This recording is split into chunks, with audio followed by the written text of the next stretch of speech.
Hello दोस्तों, welcome back to LR chemistry YouTube channel. Chemistry की रंगीन दुनिया में आपका स्वागत है। केमिस्ट्री के इस चैनल में मिलेंगे केमिस्ट्री के अमेजिंग से क्वेश्चन आंसर्स, उनको सॉल्व करने के लिए धमाकेदार ट्रिक्स और साथ साथ कुछ विजुअलाइजेशन के साथ अमेजिंग से फैक्ट्स। तो दोस्तों, जैसे कि आप जानते हैं कि मैंने क्लास 12 स्टार्ट की हुई है। तो दोस्तों, क्लास 12 का पहला वीडियो कैसा लगा आपको कमेंट आपने किया, मुझे अच्छा लगा। और दोस्तों, मेरे अप्रिसिएशन करने के लिए धन्यवाद। और साथ साथ जो दोस्तों जो मक्खन सीरीज चल रही है आपकी, तो उसे और आगे बढ़ाते हुए अब अगला वीडियो लेकर के मैं आ चुका हूं। तो दोस्तों, इस वीडियो को लाइक करके अपने दोस्तों तक शेयर कीजिए जब तक हम जो है पुरानी बातें कर लेते हैं।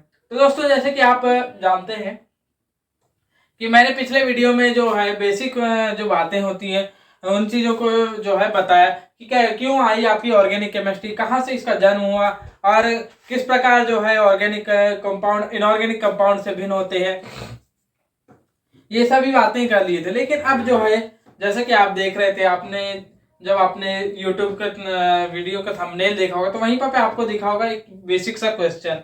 तो उस क्वेश्चन पर हम बात करेंगे। वह क्वेश्चन है कि why does carbon make too many compounds, मतलब कि आपका कार्बन इतने ज्यादा कंपाउंड यानी कितने ज्यादा यौगिक क्यों बनाता है।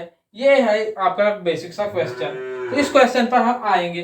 तो दोस्तों, तो जैसे कि आप जानते हैं कि मैं अब धीरे धीरे आपके लिए ट्वेल्थ के जो बेसिक जो सबसे मेन पार्ट है उसके ऊपर वीडियो बनाने जा रहा हूं। तो प्लीज सपोर्ट करते रहिए।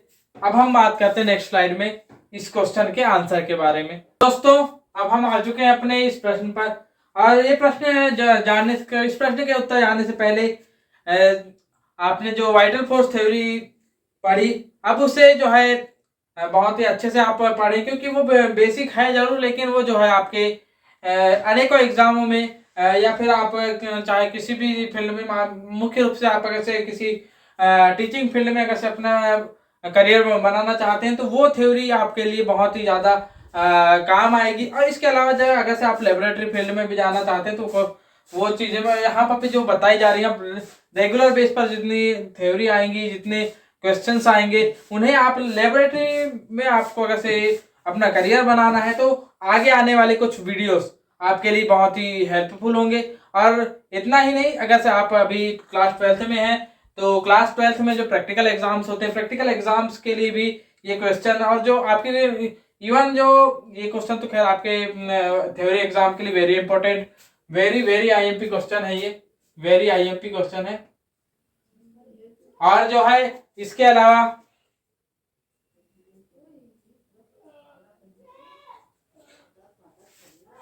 अलावा हम बात करें तो जो आपके इसके बाद आने वाले कुछ क्वेश्चंस, जैसे कि आपका हो गया आपके जो क्वेश्चंस हैं, जैसे कि आपके कार्बनिक पदार्थों में कौन कौन से अन्य तत्व पाए जाते हैं, और इवन अन्य तत्व पाए जाते हैं, और इसके अलावा कौन से तत्व किस मात्रा में पाया जाता है, कितनी मात्रा में पाया जाता है, और उसका अनुपात क्या होता है, फिर उसके बाद उसके जरिए मूलानुपाती सूत्र निकालना, और इसके अलावा फिर किसी किन किन विधियों के द्वारा जो है आप मान लीजिए कार्बनिक पदार्थों में कुछ अशुद्धियां हैं, अशुद्धियों को किस प्रकार दूर करेंगे।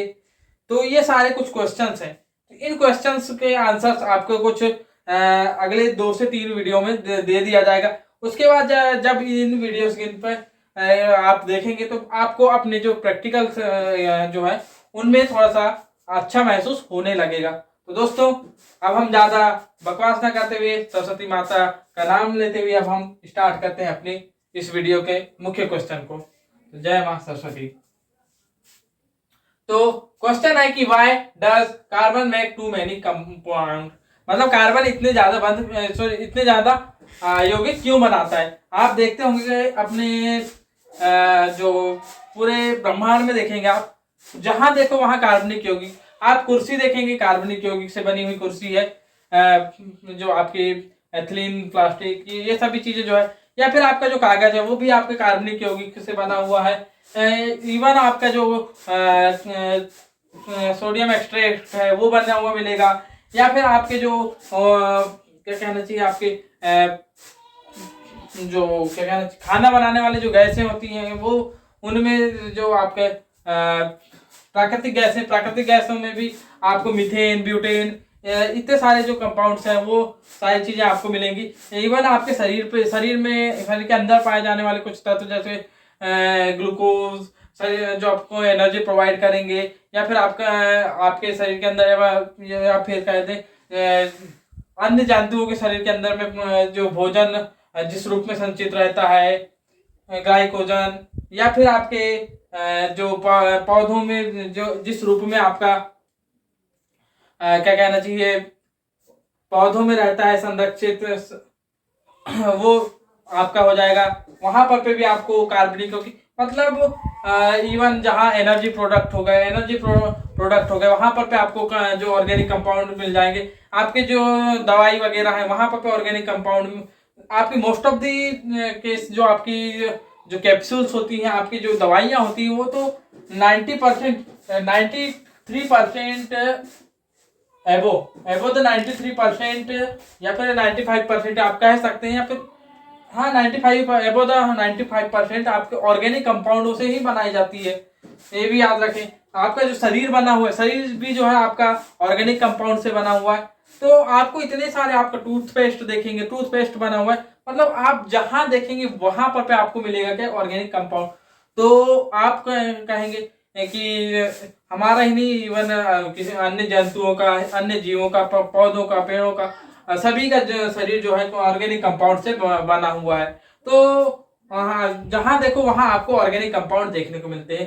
तो ऐसी कौन सी खास बात है जो कि आपके जो कार्बन में, जो कि इसे इतने ज्यादा कंपाउंड बनाने के लिए एलिजिबल बना लेती है। एलिजिबल बनाने का मतलब है कि इतना ज्यादा एक्टिव कैसे कर देती है, या फिर इतने ज्यादा इसे एक प्रकार से कहना चाहिए हमें कि आपको इतना ज्यादा उसकी योग्यता, और उसमें जो ऐसे क्या क्या गुण होते हैं, उसमें ऐसी कौन सी प्रॉपर्टीज होती हैं जो कि इतने सारे, इतने जहां देखो वहां आपको कार्बन के कहीं कंपाउंड देखने को मिलते हैं। और जो इसकी केमिस्ट्री है उसको आप अलग से क्यों पढ़ते हैं, तो इसके पीछे के सिर्फ मुख्यतः 3 रीजन है। पहला रीजन चतुसंयोजकता, मतलब 4, इसको इंग्लिश में लिखना 4 वैलेंसी, इसको लिख दे 4 वैलेंसी, चतुसंयोजकता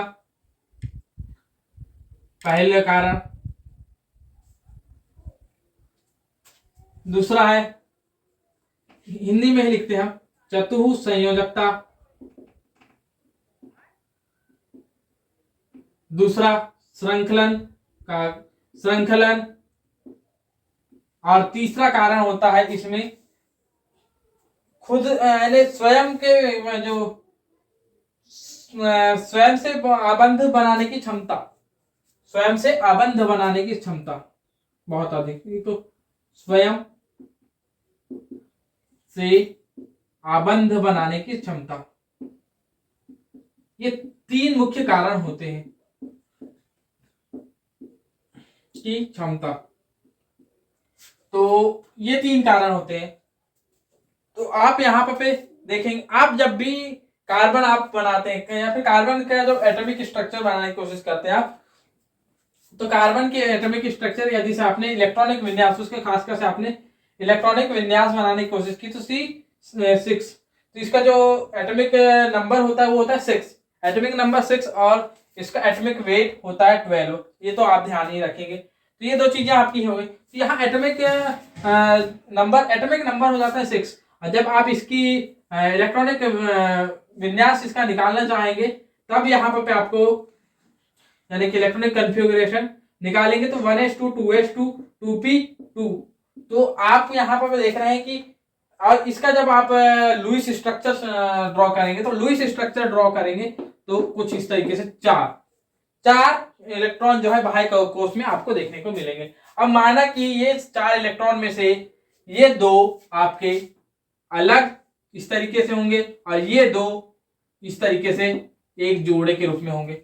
माना कि इस तरीके से होंगे जब ये अपनी मूल अवस्था में होगा। लेकिन ये जो अब यहाँ पे क्या होता है, आप इसकी जब बॉक्स स्ट्रक्चर ड्रॉ करने की कोशिश करेंगे। तो बॉक्स स्ट्रक्चर ड्रॉ करते हैं आप। तो बॉक्स स्ट्रक्चर ड्रॉ करते समय देखेंगे आपकी कुछ इस तरीके से 1 2 1 2 1s2 2s2 देन 2p2। तो यहां पर आप देख सकते हैं कि आपका 2s2 यानी 2s तो आपका फुलफिल्ड है, लेकिन आपका 2p यहाँ पर अभी भी एक इलेक्ट्रॉन आ सकता है। तो यहाँ पर एक थ्योरी आपने पढ़ी होगी, आपने जब आप जब 11th में थे, और 11th वालों ने अभी यानी जब स्टार्टिंग 11th की स्टार्टिंग में, और आप 12th वालों ने 11th में पढ़ा होगा। तो उन्होंने जो क्या कहना चाहिए आपके हाइब्रिडाइजेशन की जब थ्योरी पढ़े होंगे, हाइब्रिडाइजेशन की थ्योरी, संकरण के सिद्धांत, तो वहां पर पे एक्साइटेशन नाम का एक वर्ड पढ़ा होगा उन्होंने। क्या पढ़ा होगा? एक्साइटेशन। तो एक्साइटेशन के जरिए यहाँ पर पे क्या हो जाता है? एक्साइटेशन होगा यहाँ पर पे, और एक्साइटेशन के कारण ये 1s2 तो जैसा तैसा आंतरिक कोष तो जैसी की तैसी रह जाती है, लेकिन बाह्य कोष के जो दोनों इलेक्ट्रॉन है यहाँ पर पे बाह्य कोष के इलेक्ट्रॉन, यहाँ का एक इलेक्ट्रॉन जो ये वाला इलेक्ट्रॉन है ये जंप करके यहां आ जाता है, और इस तरीके से आपके चारों इलेक्ट्रॉन अब यहां पर पे जो है अनपेयर्ड हो जाते हैं। यहां पर पे पेयर्ड थे, लेकिन यहां आकर के अनपेयर्ड हो जाएंगे। एक्साइटेशन के जरिए यहां पर पे अनपेयर्ड हो जाएंगे, और यहां पर पे 2 इलेक्ट्रॉन तो पहले से भरे हुए हैं। जब ये चारों इलेक्ट्रॉन अब यहां पर पे क्या हो गया?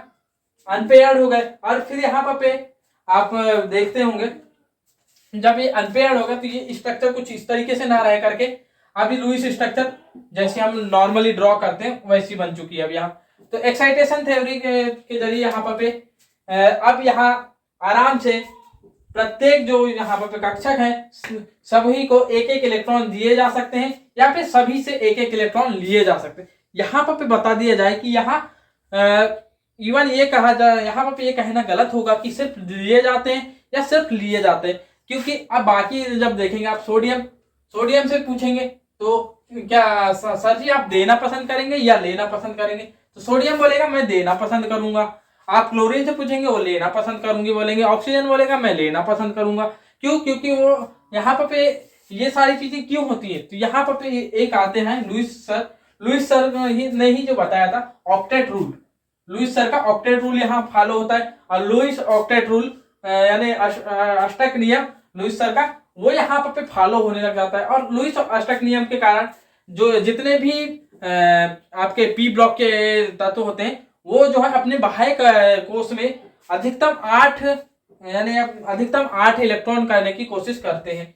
इसी वजह से जो आपका चाहे वो इलेक्ट्रॉन दे करके हो जाए चाहे इलेक्ट्रॉन लेकर के हो जाए, यानी कि अपने एक तो बाह्य कोष को एकदम ही खाली कर देंगे या फिर बाह्य कोष को पूरे तरीके से भर लेंगे। इस तरीके से बाह्य कोष को खाली कर देंगे तो उनका बाह्य कोष तो कुछ बचेगा नहीं। फिर जो सेकेंड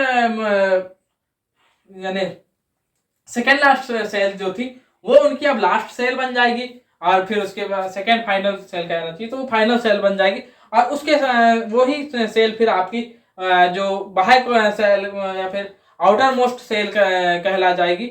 इसी वजह से फिर वो अपने अष्टक पूरा कर चुके होंगे। तो यहाँ पर ये बात होती है, इसी वजह से यहाँ चतुर्थ संयोजकता होती है। तो इस वजह से अब नाइट्रोजन के पास 3 ही है, और नाइट्रोजन भी यहाँ पर 3 इलेक्ट्रॉन देना पसंद करेगा। 3 इलेक्ट्रॉन देगा तो सिर्फ 3 ही बंध बना पाएगा, ऑक्सीजन 2 ही बंध बना पाएगा। ऐसे बहुत से कंपाउंड होते हैं, तो ये सॉरी बहुत से तत्व होते हैं जो कि अपने ज्यादा से ज्यादा 3 ही अपने क्या कहना चाहिए 3 ही संयोजकता शो कर सकते हैं, लेकिन कार्बन में 4 संयोजकता होती है, जिस वजह से ये चारों ओर से अपने साथ बंध बना सकता है, और जितने ज्यादा ओर से बंध बनाएगा उतने ही ज्यादा कंपाउंड बनेंगे। ये बात तो है, आप खुद समझ सकते हैं यहाँ पर पे। अब यहाँ पर मान लो, और खुद आप जानते हैं कि नॉर्मली अधिकतम 3 जो है आपके 3 बंध एक साथ एक ही तत्व से 3 बंध अधिकतम बनाए जा सकते हैं, लेकिन यहाँ पर फिर भी एक जो आबंध है वो खुला रह जाएगा, और उसी वजह से फिर यहाँ पर पे और दूसरा जो एलिमेंटल साइज है या फिर जो आपका क्या कहना चाहिए आपके, अन्य ग्रुप, हाँ अन्य जो समूह है वो यहाँ पर जुड़ सकते हैं, अन्य समूह जुड़ सकते हैं। इस वजह से फिर यहाँ पर ये अन्य समूह से यौगिक अन्य समूह से जुड़ जुड़ करके बड़े यौगिक बनाने लग जाता है। ये बात तो हुई एक्साइटेशन थ्योरी के कारण। तो जितने ज्यादा फिर यहाँ पे इलेक्ट्रॉन आते जाएंगे या इलेक्ट्रॉन लेते जाएंगे तब तो, और यहाँ पर बंद बनाते जाएंगे। फिर आपके मन में एक क्वेश्चन आ रहा होगा, आप यहाँ पर इसे ग्रुप ग्रुप के सहारे डिवाइड करके समझ सकते हैं कि संयोजकता कि इधर से ये ग्रुप 14 के पहले इधर जो है आप डी ब्लॉक को छोड़ सकते हैं, आप डी ब्लॉक को भी छोड़ दीजिए, डी ब्लॉक यहाँ कोई रोल कॉल रख नहीं रहा है। तो ग्रुप 14 के पहले इधर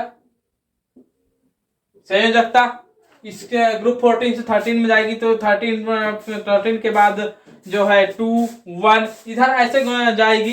तो वहां पर आपका जो है संयोजकता इधर घटेगी, इधर जाएंगे, इधर घटेगी। अब आपकी बारी आती है कि ऊपर से नीचे जाने पर तो संयोजकता सेम रहेगी, लेकिन रुकिए, आपने बिल्कुल पढ़ा हुआ है कि ऊपर से नीचे जाने पर बड़ी संयोजकताएं जो है अस्थायी होने लग जाती हैं, जबकि छोटी संयोजकताएं स्थायी होने लग जाती है। इसी वजह से जो है कार्बन तो अपने साथ 4 संयोजकता बना लेता है, थोड़ा बहुत सिलिकॉन बना लेगा 4 संयोजकता, लेकिन जब आप पूछेंगे जर्मेनियम से तो जर्मेनियम बोलेगा मैं तो नहीं बनाऊंगा, और गलती से बन गए तो बहुत ही बुरे 4 कंपाउंड यानी 4 संयोजकता वाले कंपाउंड बनाऊंगा, मतलब ये भी मना कर देगा और ये सिर्फ और सिर्फ 2 संयोजकता दिखाएगा।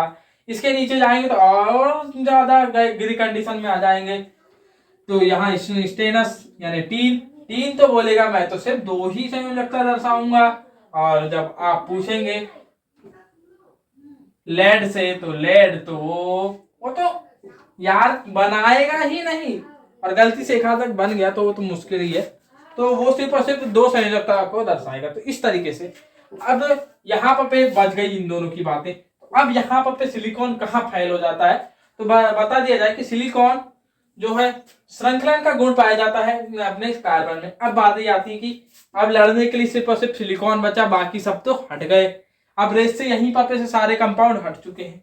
अब बारी आती है कि सिलिकॉन और इन दोनों के बीच की लड़ाई कहां तक चलेगी, देखते हैं अब हम।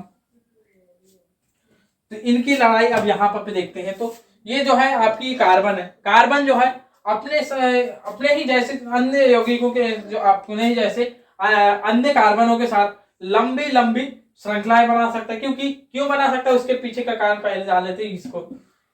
तो यहाँ पर ये अपने ही जैसे अन्य कार्बन परमाणुओं के साथ बहुत ही स्ट्रॉन्गली बॉन्डेड हो जाता है, बहुत ही स्ट्रॉन्गली आकर्षण बल के द्वारा बॉन्डेड हो जाता है, जिस वजह से ये एक दूसरे से इतने अच्छे तरीके से बॉन्डिंग बना लेते हैं कि इनका अलग अलग करना थोड़ा मुश्किल हो जाता है। बहुत ही अलग अलग केमिकल प्रोसेस की जाती है, तब जाकर के यहाँ पर कार्बन कार्बन के मध्य का बॉन्ड टूटता है। जबकि आप सिलिकॉन से पूछेंगे तो सिलिकॉन बोलेगा मैं जो है सिलिकॉन के साथ उतना अच्छा बॉन्ड नहीं बना पाऊंगी। हाँ रुकिए, मैं ऑक्सीजन के साथ थोड़ा अच्छा बॉन्ड बना सकती हूँ, लेकिन खुद सिलिकॉन के साथ नहीं। इस वजह से फिर यहाँ पर ये लंबी श्रृंखला बनाने में थोड़ा सा हेजिटेशन शो कर देता है, और यहाँ पर आपका जो है सिलिकॉन भी फेल हो जाता है और बच जाता है मात्र कार्बन। अब इसके अलावा जो श्रृंखलन का गुण है यहाँ पे अब यहाँ इस वजह से अब हम समझ गए कि यहाँ लंबी लंबी श्रृंखलाएं बनेगी, और ये श्रृंखलाएं भी जो है 2 प्रकार की बनती है, एक तो खुली श्रृंखला और एक होती है बंद श्रृंखला। ये 2 प्रकार की श्रृंखलाएं बनाते हैं।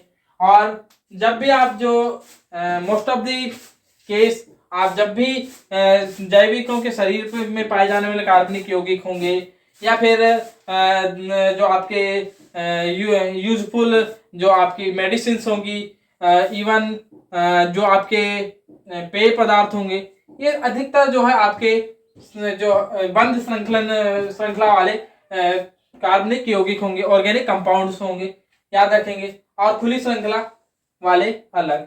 अभी इनके अलग अलग नाम होते हैं, श्रृंखला के आधार पे इनको जो है अलग अलग नामों से परिभाषित किया जाता है। तो ये बात रही। तो ये क्वेश्चन तो हमने कर लिए कि why does carbon make too many compounds. अब यहाँ पे 3 कारण है, तीनों कारणों को आप विस्तृत करके लिखेंगे। अब उसके लिए भी मैं जो है आपको नोट्स प्रोवाइड कर दूंगा। तो अब नेक्स्ट स्लाइड में हम बात करेंगे अपने प्रैक्टिकल्स के कुछ क्वेश्चनों की, जिनमें से पहला क्वेश्चन ये है कि हम कैसे पहचानेंगे कि किसी भी कार्बनिक यौगिक में कौन कौन से तत्व हैं। सबसे पहले कौन कौन से तत्व हैं इनकी पहचान करेंगे हम। उसके बाद इसे हम जो ये पहचान करना है इसे हम कहते हैं गुणात्मक विश्लेषण कहते हैं। और जब हम बात करेंगे कि किस अनुपात में पाए जाते हैं ये, तो हाँ, किस अनुपात में पाए जाएंगे, और जो इसे इंग्लिश में कहते हैं क्वालिटेटिव, जो हमने क्या कहना चाहिए, कौन कौन से तत्व पाए जाते हैं, यानी कौन कौन से तत्व हैं पाए जाते हैं। नहीं, पाए जाने में तो सिर्फ मुख्य मेनली कार्बन 100% है कि ऑर्गेनिक कंपाउंड में कार्बन पाया जाएगा, और जो आपके 75% अबव द 75% आपको हाइड्रोजन मिल ही जाएगा। अबव द 75 छोड़िए, आपको 80% टाइम मिल ही जाएगा हाइड्रोजन। यही दो तत्व पाए जाएंगे, बाकी तत्व है या नहीं ये पता लगाया जाता है। तो ये तत्व को पता लगाने की जो प्रोसेस होती है उसे हम कहते हैं गुणात्मक विश्लेषण, यानी कि क्वालिटेटिव एनालिसिस। और जब किस अनुपात में पाए जाते हैं ये तत्व, तो उनके बारे में पता लगाना क्वांटिटेटिव एनालिसिस, यानी कि मात्रात्मक परीक्षण कहलाता है। तो अब हम क्वालिटेटिव एनालिसिस के बारे में बात करेंगे। आइए दोस्तों, अब हम बात करते हैं क्वालिटेटिव एनालिसिस की। यहाँ पर सबसे पहले तो हमको पता तो है कि जो है आपके कंपाउंड में कार्बन और हाइड्रोजन है, लेकिन मान लीजिए किसी ने बोल दिया कि यार कार्बन और हाइड्रोजन का पता कैसे लगाओगे भाई, बताओ तो सही यार, हम बेवकूफ थोड़ी है। ये ऑर्गेनिक कंपाउंड है, इसी चीज का सबसे मेन चीज पता लगाना है हमको। कुल मिलाकर के यही बोलना चाह रहा है आपका जो एक्सटर्नल है। एक्सटर्नल का क्वेश्चन यही है कि आप कैसे पता लगाएंगे कि सामने वाला दिया हुआ कंपाउंड ऑर्गेनिक कंपाउंड है भी या फिर नहीं। मुख्य रूप से यहाँ पर क्वेश्चन यही है कि आपका दिया हुआ कंपाउंड ऑर्गेनिक कंपाउंड है या नहीं। तो उसके लिए आप को कुछ नहीं, एक सेटअप तैयार करना होगा। इस सेटअप में जो है आपको जो दिया हुआ जो आपका कंपाउंड है, यहाँ पे आप उसे डायरेक्ट जो है ऑर्गेनिक कंपाउंड नहीं कह सकते। आप यहाँ पे इसे डायरेक्ट कंपाउंड ऑर्गेनिक कंपाउंड ना कह करके आप पहले इसे दिया हुआ कंपाउंड है, इस कंपाउंड को सबसे पहले आप जो है एक आपके फ्लास्क में ले लेंगे, और इस फ्लास्क में जो है कॉपर ऑक्साइड को प्रवाहित करेंगे, और जो है इसका जो दिए हुए कंपाउंड में उसे मिक्स अप कर लेंगे। और फिर इस जो दिया हुआ कंपाउंड है इसमें एक कांच की नली डुबो देंगे, जिसमें एक जो है बल्ब लगा होगा। ये जो है एक बल्ब होता है, तो ये बल्ब लगा होगा, और इस बल्ब में जो है आपके एनहाइड्रस कॉपर सल्फेट के क्रिस्टल होंगे। इसके क्या होंगे? क्रिस्टल होंगे। एनहाइड्रस कॉपर सल्फेट के क्रिस्टल होंगे। और जो इसका एक सिरा जो है आपके जो इस कंपाउंड में डूबा हुआ है, और दूसरा सिरा जो है आपके लाइम वाटर यानी कि चूने के पानी में डूबा हुआ होगा। तो इस चूने के पानी में डूबा हुआ होगा, तो इससे क्या होगा, जो आपका यहाँ पर से जो आपका कॉपर ऑक्साइड है, और कॉपर ऑक्साइड यहाँ पर जो है आपके ऑर्गेनिक कंपाउंड को साथ अभिक्रिया करके और उसे ऑक्सीकृत कर लेगा। और ऑक्सीकृत करेगा तो आपको नॉर्मली बता ही दिया हूं मैंने पिछले जो आपके चैप्टर्स हैं उनमें, कि मेरे पुराने वीडियोस देखेंगे तो वहां पर स्पष्ट ही पहले ही बता चुका हूं कि आपके ऑर्गेनिक कंपाउंड के ऑक्सीडेशन से कार्बन डाइऑक्साइड और जल, आपको यहाँ पर दहन की, अभी यहाँ दहन कह दें, इसे दहन कह सकते हैं आप, ऑक्सीडेशन को आप जिस नाम से पहचानना चाहें उस नाम से, तो इससे जो है आपको कार्बन डाइऑक्साइड और जल प्राप्त होता है। अब मान लीजिए अब यहाँ पे कार्बन डाइऑक्साइड और जल ही प्राप्त हुआ, इसके बारे में कैसे पता चलेगा? तो जो इसकी जो दूसरा सिरा है, यहाँ पर पहला सिरा यहाँ जो लगा हुआ और दूसरा सिरा लगा हुआ है आपके चूने के पानी में, तो चूने का पानी यहाँ दुधिया हो जाएगा और सर सर करके एक आवाज आएगी। तो ये आवाज आते से आप समझ जाएंगे कि यहाँ पर पे आपका कार्बन डाइऑक्साइड है। यहाँ पर पे आपको कार्बन डाइऑक्साइड का पता चल जाएगा। और जो यहाँ पर पे जो ये जल है, जल ये नॉर्मल जो वाटर के रूप में नहीं होगी, ये जो आपके जल वाष्प के रूप में होगा। ये जल वाष्प जो है इसका जो यहाँ पे आपका कॉपर सल्फेट के जो चूर्ण है ये आपके एनहाइड्रस है, और एनहाइड्रस कॉपर सल्फेट का रंग जो है व्हाइट होता है, व्हाइट होता है इसका कलर। और ये व्हाइट टू ब्लू, इसका कलर जो है व्हाइट टू ब्लू चेंज हो जाएगा। तो व्हाइट टू ब्लू चेंज होगा, इस वजह से जो है ये फिर यहाँ पर हम कह देंगे स्पष्ट रूप से कि ये जो आपका कंपाउंड है, यहाँ पे आपके हाइड्रोजन सॉरी यहाँ पे जल निकल रहा है। ये दो चीजें होंगी। अब यहाँ पे कार्बन डाइऑक्साइड का बनना, ये अपने को क्या शो कर रहा है, कार्बन डाइऑक्साइड का बनना हमें ये शो कर रहा है कि यहाँ पे कार्बन उपस्थित है। क्या उपस्थित है, कार्बन। और यहाँ पे कॉपर सल्फेट का व्हाइट से ब्लू कलर में चेंज होना, ये शो कर रहा है कि आपका जो कॉपर सल्फेट एनहाइड्रस से हाइड्रस में चेंज हो रहा है, एनहाइड्रस से हाइड्रस में चेंज हो रहा है। और यहाँ हाइड्रस हो रहा है, इसका मतलब यहाँ पे जो जल के कुछ अणु बन रहे होंगे, और जल के अणु बन रहे हैं, इसका मतलब हाइड्रोजन उपस्थित है, हाइड्रोजन उपस्थित है। तो यहां से आपको ये दोनों चीजों का पता चल जाएगा, कार्बन डाइऑक्साइड के द्वारा कार्बन का और जल के द्वारा हाइड्रोजन का पता चल जाएगा। अब इसके लिए यहाँ पे ऐसा क्यों होता है और इसके पीछे कौन कौन सी रिएक्शंस होती, चलिए अब हम इसको देखते हैं, इन सभी को देखते हैं। तो यहाँ पे होता क्या है, इस कंपाउंड का जो मान लीजिए जो दिया हुआ कंपाउंड है, दिए हुए कंपाउंड का जो कार्बन है, दिए हुए कंपाउंड का कार्बन आपके कॉपर, इससे यहाँ पे आपके कॉपर ऑक्साइड से क्यूप्रस ऑक्साइड से जो है क्यूप्रिक ऑक्साइड से यहाँ पे ऑक्सीडेशन होकर के जो है यहाँ पे आपको कार्बन डाइऑक्साइड प्राप्त हो जाएगा, कार्बन डाइऑक्साइड प्राप्त हो जाएगा। और यहाँ पे कॉपर के दो क्या कहना चाहिए परमाणु या फिर जो दो अलग ही घटक प्राप्त हो जाएंगे, यहाँ पर अलग कॉपर प्राप्त हो जाएगा। इसके अलावा जो दूसरे रूप में आप कह सकते हैं कि जो ये यहाँ पे कैल्शियम हाइड्रोक्साइड है, यानी कि चूने का पानी, यहाँ पे कार्बन डाइऑक्साइड से क्रिया करके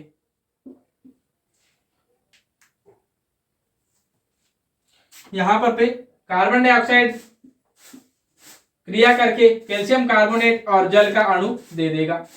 ये तो आपको ये बेसिक सी रिएक्शन है, ये दो चीजें होंगी। अब यहाँ पर क्या होगा कि आपका जो कार्बनिक पदार्थ में उपस्थित हाइड्रोजन है वो ऑक्सीजन से क्रिया करके जल के अणु दे देगा, यहाँ पे जल के अणु दे देगा। और ये जल का अणु कॉपर सल्फेट के एनहाइड्रस मिश्रण से अभिक्रिया करके आपको हाइड्रस कॉपर सल्फेट दे देगा, कॉपर सल्फेट हाइड्रस दे देगा। और यहाँ पे जल के कितने अणु, 5 अणु। और याद रखेंगे आपका जो हाइड्रस कॉपर सल्फेट होता है उसमें इसे ही आप नीला थोथा कहते हैं, और नीला थोथा में 5 जल के अणु होते हैं। नीला थोथा ये हो गया आपका क्या, नीला थोथा, ये होता है आपका नीला थोथा, ये भी ध्यान रखेंगे, मैं बता देता हूं आपको। नीला थोथा आपसे कभी भी कोई भी एक्सटर्नल आपसे पूछ ले कि नीला थोथा क्या होता है, तो कॉपर सल्फेट का जली विलयन कहना चाहिए आपका, वो होता है आपका नीला थोथा, जिसमें जो है कार्बन सॉरी जल के 5 घटक होते हैं, कह देता हूँ ज्यादा बढ़िया होगा, 5 कंपोनेंट होते हैं। तो इसी के साथ जो है दोस्तों इस वीडियो को हम यही समाप्त करते हैं। अगले वीडियो में हम जो आपका हेलोजन के अलावा जो अन्य तत्वों की पहचान जैसे कि यहाँ पर नाइट्रोजन, ऑक्सीजन, हेलोजन और सल्फर, सोडियम, अन्य तत्वों की पहचान किस प्रकार करेंगे इसके बारे में जानकारी लेंगे। तो दोस्तों इस वीडियो को देखने के लिए धन्यवाद। जय हिंद, जय श्री राम।